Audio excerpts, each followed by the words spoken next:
Trio bet. Nu, rungtynės buvo, nepasakysi, kad lengvos, buvo gan įtemptos visą laiką. Kaip sakant, mes kaip išėjom pačioje pradžioje į priekį, kokiais 6-7 taškais, ir taip visą laiką ir laikėm tą tokį atstumą. Nu, reikia pasakyti, kad čia mūsiškai nebuvo 4 žmonių, 4 pagrindinių. O daugiausia tai jaunimas, 6 moksleiviai čia.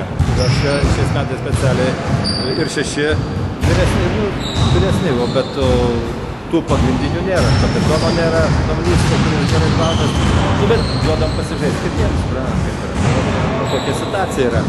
O šiaip tai, nu ką, dėl šitos lygos. Pavelas Braknys padarė labai didelį darbą, skaitau. Ryždamasis, nu ir teko man ir jį konsultuoti įvairiais šitais klausimais varžybų pravedimo, kadangi jis buvo mano studentas. Nu ir jis pats daug įdėjo darbo, laiko, triūso, kaip sakant, negailėjo ir tą lygą susikūrė. Ir skaitau, dėl krepšinio populiarinimo ir kas įdomu, mano galva, tai kad aprangas mums čia buvo vietoj sardo mokesčio aprangas lygis, savotiškai naujovė tokia. Ką galėtumėte pasakyti apie šiandieninius varžovus, ar sunku žaisti? Nu, šitie visi dabar krepšinį moka žaisti. Jie dabar kas nemokėtų. Lietuvoje yra 3 milijonai krepšininkų, 3 milijonai teisėjų ir 3 milijonai krepšinio trenerių. Taip, kad visi ir gan neblogai čia žaidžia, aišku, jaučiasi gal, kad jie nelabai dar susižaidė. Taip, tokia nuomonė. Daugiau individualiais veiksmais vyksta rėmės.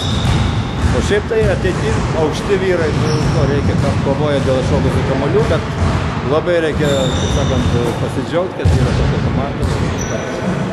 Mums, kur tiesim, tai yra didelis dalykas dalyvauti tokioje lygoje, varžybose, nes mes su kiekvienom rungtynėm savotiškai įdedami taupyklę, ruošdamėsi pasaulio, Europos ir olimpiniam žaidynėm.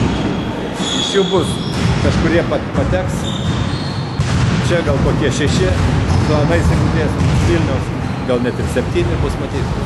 Čia kiekvienas rungtynės tai yra kaip kiekvienas rytas į topų makasą. Taip galima.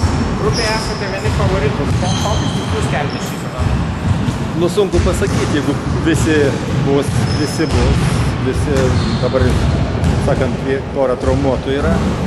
Bus matyti, nu, yra ten tų komandų neblogų. Pedagoginio universiteto vaikinų komanda, kuri ten savo pogrindį pirmauja, paskui Deveikos komanda, susisiekimo ministerija, kas ten buvo, tai stipri komanda. Yra komandų, taip kad čia mums šiai dienai olimpiadai svarbiausia dalyvauti, pasirodė dėl prestižo.